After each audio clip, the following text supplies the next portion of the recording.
নমস্কার দর্শক ও শ্রোতা বন্ধুরা, আশা করি ঠাকুরের আশীর্বাদে সকলে খুব ভালো আছেন এবং সুস্থ আছেন।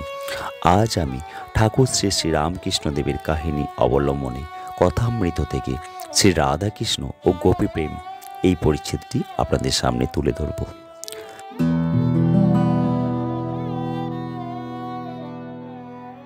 ঠাকুর পশ্চিমের কামরায় দু চারজন ভক্তের সহিত কথাবার্তা কহিতেছেন। সেই ঘরে টেবিল চেয়ার কয়েকখানা জড়ো করা ছিল। ঠাকুর টেবিলে ভর দিয়া অর্ধেক দাঁড়াইয়া আছেন, অর্ধেক বসেছেন। ঠাকুর মাস্টারের প্রতি কহিলেন, আহা, গোপীদের কি অনুরাগ! তমাল দেখে একেবারে প্রেমোন্মাদ। শ্রীমতীর এরও বিরহানল যে চক্ষের জল সে আগুনের ঝাঁঝে শুকিয়ে যেত, জল হতে হতে বাষ্প হয়ে উড়ে যেত। কখনো কখনো তার ভাব কেউ টের পেত না। সায়ের দিঘিতে হাতি নামলে কেউ টের পায় না। মাস্টার কহিলেন, আগে হ্যাঁ, গৌরাঙ্গেরও ওই রকম হয়েছিল। বন দেখে বৃন্দাবন ভেবেছিলেন, সমুদ্র দেখে যমুনা ভেবেছিলেন। ঠাকুর কহিলেন, আহা, সেই প্রেমের এক বিন্দু কারো হয়! কি অনুরাগ, কি ভালোবাসা! শুধু 16 আনা অনুরাগ নয়, 5 শিকা 5 আনা। এরই নাম প্রেমোন্মাদ। কথাটা এই, তাকে ভালোবাসতে হবে, তার জন্য ব্যাকুল হতে হবে।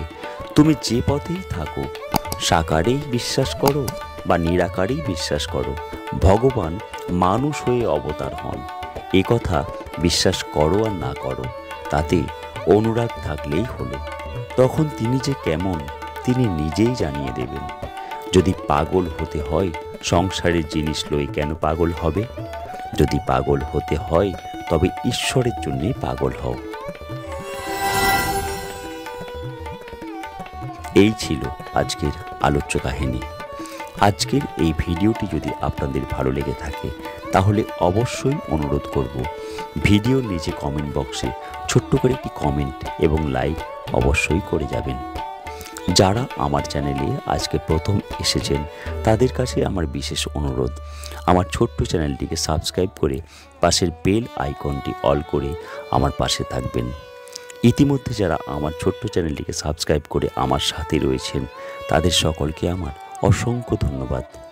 ঠাকুরের আশীর্বাদে সকলে খুব ভালো থাকবেন, সুস্থ থাকবেন, আনন্দে থাকবেন, এই শুভকামনা নিয়ে আজকের মতো এখানেই শেষ করছি।